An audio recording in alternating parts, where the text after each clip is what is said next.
জল নেতি কি, ইয়াক কি ধৰণে কৰা হয়, ইয়াৰ উপকাৰিতা কি, এই বিষয়ৰ ভিডিঅ' এটা লৈ পুনৰ আপোনালোকৰ মাজলৈ আহিছোঁ। আমি আমাৰ শৰীৰৰ বাহিৰৰ অংগবিলাক খুব সুন্দৰকৈ আমি চাফ চিকুণ কৰিব পাৰোঁ, কিন্তু আমি শৰীৰৰ ভিতৰৰ কিছুমান ইণ্টাৰনেল অংশ আমি চাফ চিকুণ কৰিব নোৱাৰোঁ। আৰু আমাৰ নাকৰ ভিতৰৰ ছিদ্ৰবিলাক যিকোনো কাৰণবশতঃ আমাৰ ব্লক বা জাম হৈ থাকে, সেই অংশটো চাফা কৰা প্ৰণালীটোৱেই হৈছে জল নেতি। আমাৰ আজিকালি মানুহৰ সমস্যা কিছুমান থাকে। আমাৰ চাইনাছৰ সমস্যা, মূৰৰ বিষ, কফ, এলাৰ্জিৰ আজিকালি মানুহৰ বহুত সমস্যা আমি দেখিবলৈ পাওঁ।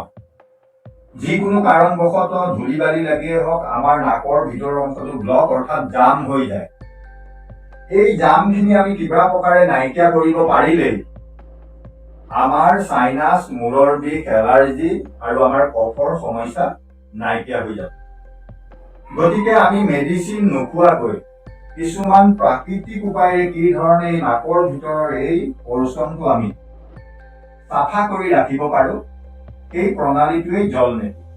গতিকে আমি আজি আহকচোন এই জল নেতিটো কৰি আমাৰ এই ৰোগবিলাক দূৰ কৰি আমি সুন্দৰ জীৱন এটা যাতে অতিবাহিত কৰিব পাৰোঁ, তাৰ কাৰণে আমাক লাগিব এটা নেতি পথ। অনলাইনত আপোনালোকে এই পথটো সংগ্ৰহ কৰিব পাৰিব। এই প্ৰণালীটো কৰিবলৈ আমাক কুহুমীয়া গৰম পানী লাগিব আৰু অকণমান তাত নিমখ মিলাই ল'ব লাগিব, খোৱা নিমখ। মই এই প্ৰস্তুত কৰি থৈছোঁ। আৰু আপোনালোকক এখন এনেধৰণৰ চাফা টাৱেল লাগিব। এই বস্তু কেইটা হ'লে আপোনালোকে এই জল নেতিৰ প্ৰক্ৰিয়াটো কৰিব পাৰিব। গতিকে আপোনালোকে আহকচোন আমি এইটো কৰোঁ। আপোনালোকে চাব মই কেনেধৰণে কৰিবলৈ চেষ্টা কৰিছোঁ। আজি বাহিৰত বতৰটো ডাৱৰীয়া কাৰণে মই ৰুমৰ ভিতৰতে আহিলোঁ আৰু ৰুমৰ ভিতৰতে আপোনালোকক কৰি দেখুৱাবলৈ চেষ্টা কৰিম। প্ৰথমতে আপোনালোকে ৰুমৰ ভিতৰত কৰিছোঁ, মই পাত্ৰ এটা এইধৰণে ল'লোঁ আৰু এই যিটো নেতি পথ আছে ইয়াত মই কুহুমীয়া গুণগুণা গৰম পানী আপোনালোকে যিমানখিনি সহ্য কৰিব পাৰে সিমানখিনি আপোনালোকে ল'ব আৰু ইয়াত এই ধৰণে সম্পূৰ্ণ এই পথটোত আপোনালোকে ভৰাই দিব। এনেধৰণে আপোনালোকে ভৰাই দিব। ভৰাই দিয়াৰ পাছতেই আপোনালোকে এনেধৰণে বহিব। এনেধৰণে ভৰিৰ ওপৰত ধজ দি আপোনালোকে এনেকৈ বহিব আৰু মূৰটো অকণমান আগলৈ আপোনালোকে হলাই দিব। হলাই দি আপোনালোকে চাব নাক ক্লিয়াৰ আছে নাই আপোনালোকৰ উশাহ নিশাহ।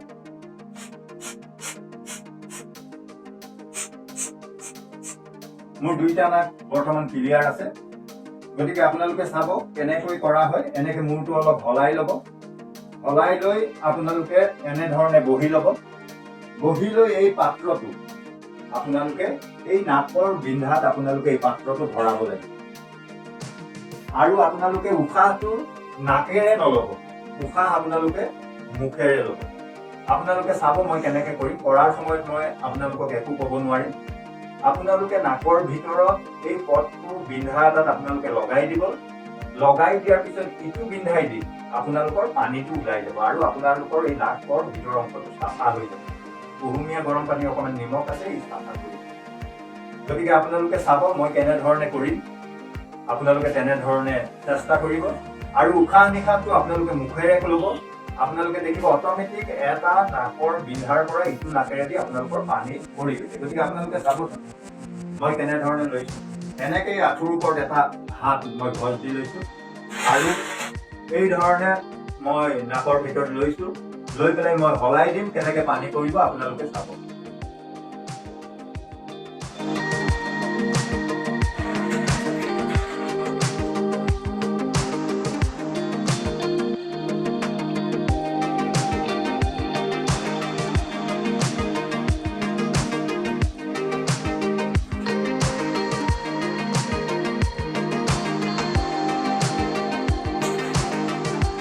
আপোনালোকে দেখি পালে মই কেনেধৰণে কৰিলোঁ।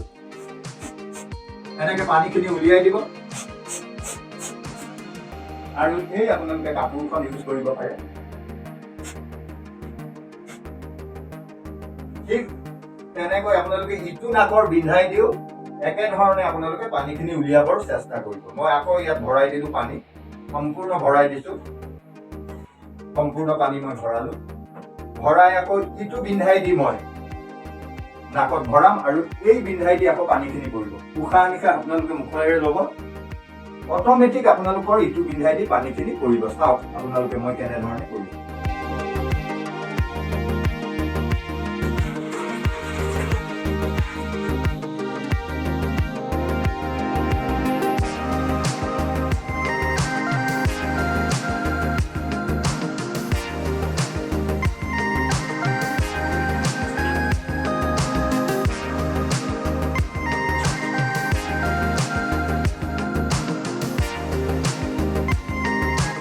তাৰ পাছতে আপোনালোকে এনেধৰণে আপোনালোকে এইটো জল মেডিটেশ্যন কৰিব। আপোনালোকে সপ্তাহত 3 দিন বা 4 দিন কৰিব আৰু আপোনালোকে 2 দিন 3 দিন কৰিলেও ফল পাব। আৰু এইটো কৰাৰ পিছত মূৰটো একেবাৰে ধুনীয়া লাগিছে, মনটো ফৰকাল হৈ গৈছে আৰু নাকৰ এই ভিতৰৰ অংশটো পৰিষ্কাৰ হৈ গৈছে। আমি যদি এই প্ৰাকৃতিক প্ৰক্ৰিয়াবিলাক কৰি আমি যদি চাইনাছ, মূৰৰ বিষ, এলাৰ্জি, কফ নাইকিয়া কৰিব পাৰোঁ, তাতকৈ আৰু ভাল বস্তু একো নাই। গতিকে আমিও চেষ্টা কৰোঁচোন।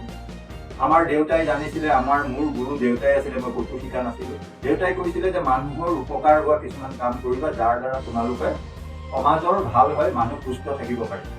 গতিকে ময়ো আপোনালোকৰ বাবে এটা সামান্য প্ৰয়াস কৰিছোঁ। আপোনালোকে উপকৃত হ'লে জনাব আৰু মোক ছাবস্ক্ৰাইব কৰিব আৰু আপোনালোকে ভাল কমেণ্ট দিব। পুনৰ আপোনালোকৰ মাজত আন সুন্দৰ কিছুমান মই আসন লৈ আহিম। আজিলৈ সামৰিছোঁ। সকলোকে ধন্যবাদ।